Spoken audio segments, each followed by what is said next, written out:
हिम्मत नहीं है। इन्होंने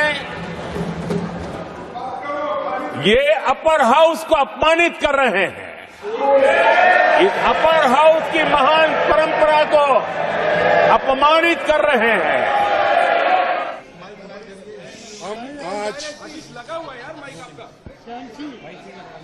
हम सबने इसलिए वॉकआउट किया कि जो प्राइम मिनिस्टर अपना राष्ट्रपति अभिभाषण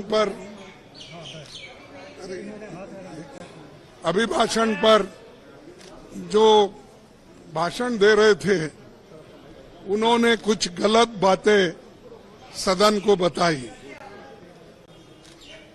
गलत झूठ, और उनकी आदत है कि झूठ बोलना, लोगों को भ्रमित करना और जो सत्य के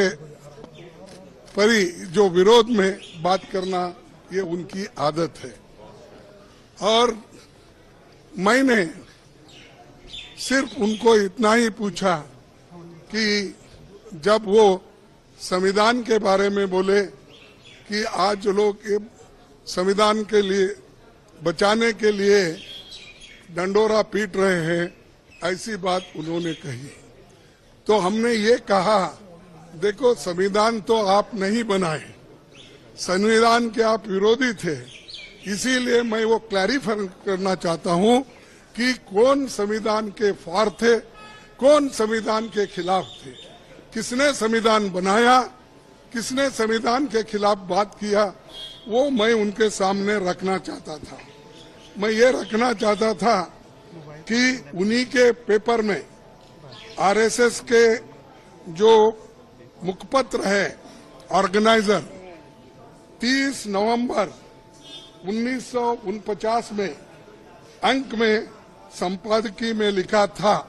ये ऑर्गेनाइजर तो ऑथेंटिक पेपर है उनका, ये उनका ऑफिशियल पेपर है।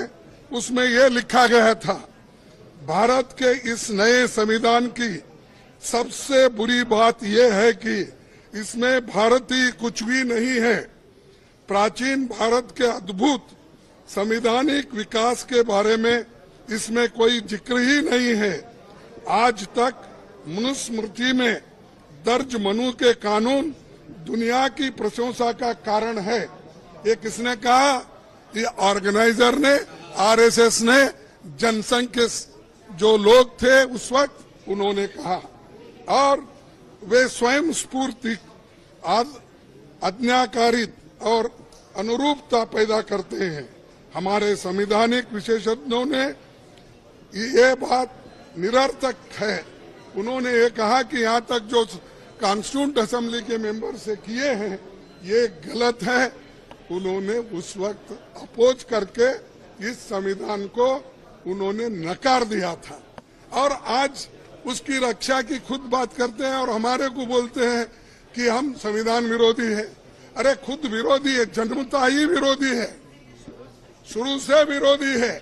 इसको जब इसका जन्म शुरू हुआ उस दिन से इन्होंने बहुत से पुतले जलाए, अंबेडकर के, नेहरू जी के पुतले जलाकर रामलीला मैदान में उन्होंने ये सब काम किया। आज ये बोल रहे हैं कि हम संविधान के विरोधी हैं। संविधान बचाओ हम इसलिए बोल रहे हैं क्योंकि इसमें आरएसएस की मंशा क्या है, जनसंघ की मंशा क्या थी और बीजेपी की आज जो मंशा क्या है ये। और बार बार ये भी कहते हैं कि बार बार ये भी कहते हैं बाबा साहब अंबेडकर को इन्होंने इज्जत नहीं दी, उन्होंने सब कुछ उनको हरा दिया। ऐसी गलत बातें यहाँ पर भी कही गई, वहां पर भी वो कहे। कल हमारे नड्डा साहब ने वहां भी कहा, अब ये भी यहाँ कहेंगे। फिर भी मैं आपको बताना चाहता हूँ, ड्राफ्टिंग कमेटी के चेयरमैन बाबा साहब अंबेडकर ने अपने शब्दों में कहा है कि मुझे बहुत आश्चर्य हुआ था जब प्रारूप समिति ने मुझे अपना अध्यक्ष चुना, सुन रहे हैं आप, समिति में मुझसे बड़े, मुझसे बेहतर और मुझसे सक्षम लोग थे। ये कांग्रेस पार्टी के अनुशासन का ही कमाल है कि प्रारूप समिति संविधान सभा में संविधान को हर धारा और हर संशोधन के बारे में निश्चित जानकारी के साथ प्रस्तुत कर सकी। कौन करे? कांग्रेस वाले करे।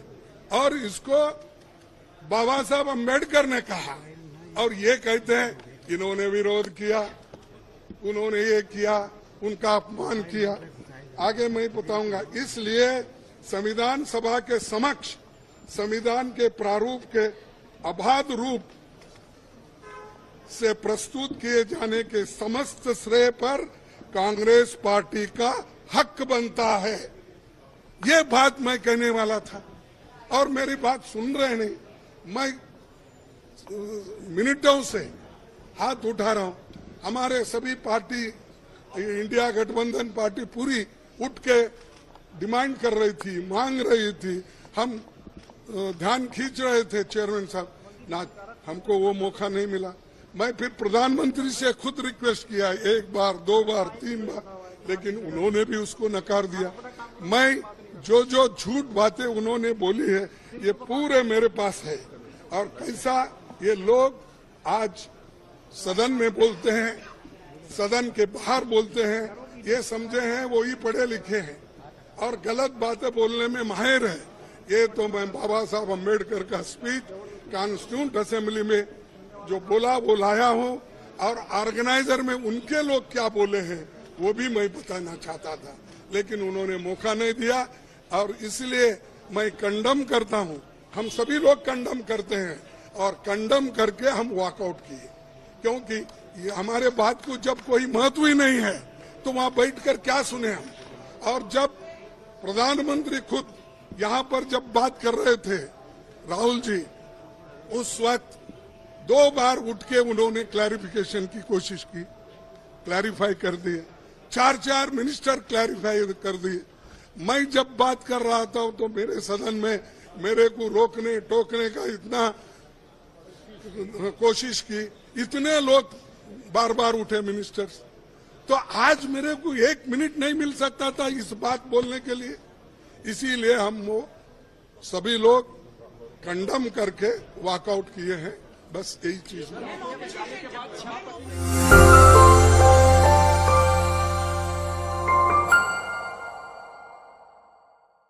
हिम्मत नहीं।